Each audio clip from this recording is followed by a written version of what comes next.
Thanksgiving dinner, my grandmother asked me, what the heck is this Bitcoin stuff anyway, right? And I said to her, do you remember when Visa cards first came out? You were used to paying with cash or with a check, and then a Visa came out. It was this weird payment system that you didn't understand.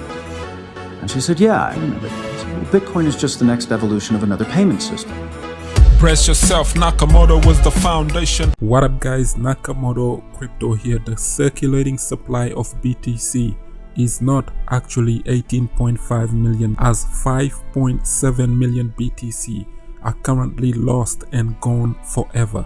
Stay tuned, like and subscribe. Let's get to 400 subscribers. The popular on-chain analyst and chief technology officer at Glassnode, Raphael Schulte, says that investors are underestimating just how much the demand for BTC is outstripping the supply. Raphael points to the number of Bitcoin addresses that have never been spent and the amount of BTC that are presumably lost and gone forever, estimating that all of this accounts for 5.7 million BTC. So in total, the analyst says that the blockchain intelligence provider's data shows the vast majority of BTC is held by liquid entities and miners that hold large amount of BTC and do not seem to be interested in selling the cryptocurrency right now. He states that 14.4 million BTC is held by liquid entities alone, and that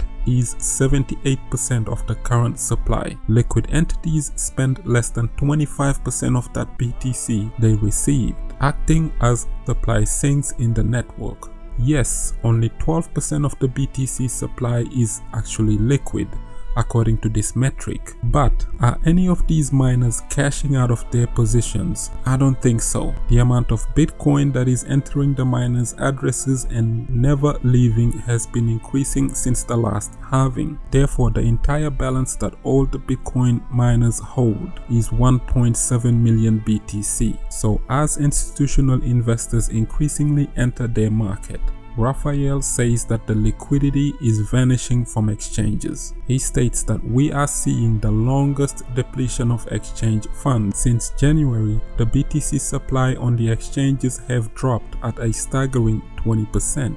BTC is being pulled to long-term storages and custodian wallets, etc.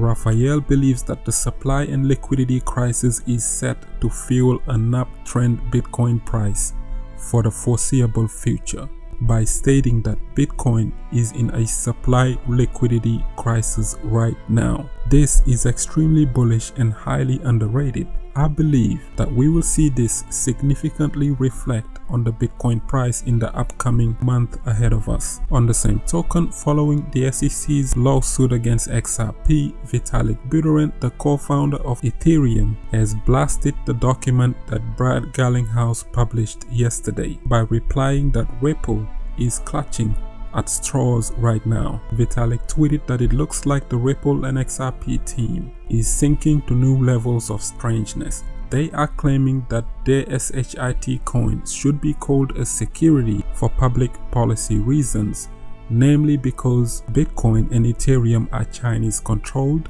Laughing emojis. Vitalik's response to this, though, has drawn criticism from many people in the crypto industry. This includes Binance CEO Changpeng Zhao, who replied immediately to Vitalik's tweet by stating, "Let's be decentralized but not divided. Let's help each other grow this crypto industry." The price of XRP has responded negatively to all of this fiasco and have since plummeted, as one Alex Saunders from Nuggets News stated that Ripple relies on partnerships with firms that are compliant to run its business. He states that I feel for XRP investors who are hurting right now. I have outlined many times why things were never going to end well for Ripple. Hopefully that helps a few of you dodge this bullet. No compliant company will ever touch XRP with this over their head.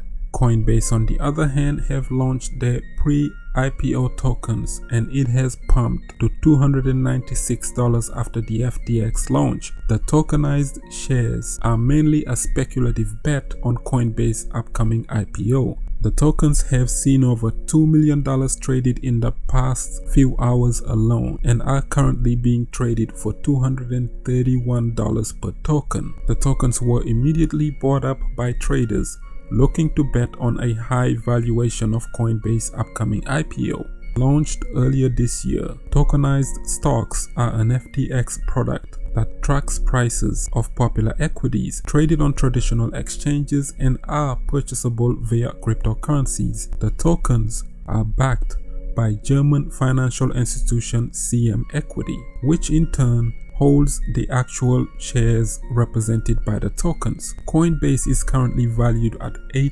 billion, with its IPO listing seeing rumors of its market cap ranging from $40 billion to as high as $80 billion.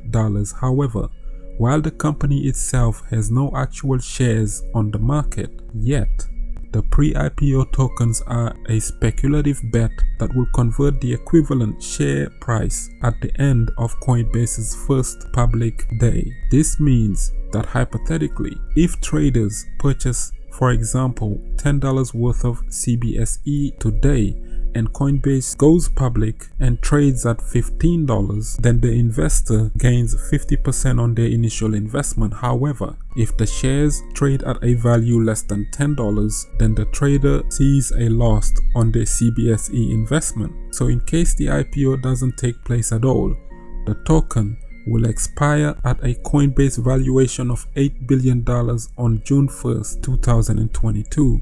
The CBSE balance will then cash and expire to $32 at that time, in line with the valuation. The maximum market capitalization of the CBSE is limited to $250 million. The FTX said in addition that the volatility of such tokens is limited to 20%.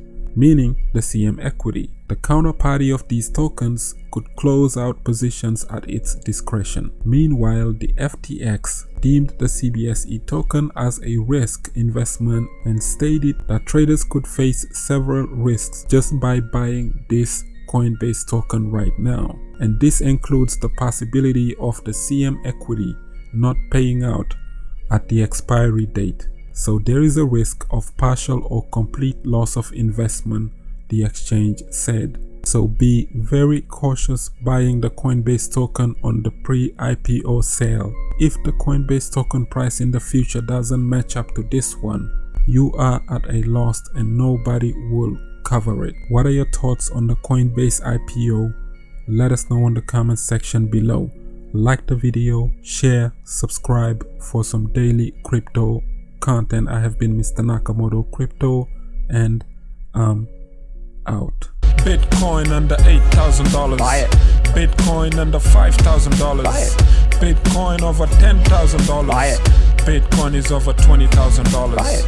Bitcoin under $8,000. Buy it. Bitcoin under $5,000. Buy it. Bitcoin is over $10,000. Buy it. Bitcoin is over $20,000. Buy it. Best performing asset in the last 10 years. True. Look into crypto, we need volunteers. No need to tiptoe, it won't disappear. Do your research, history made it clear.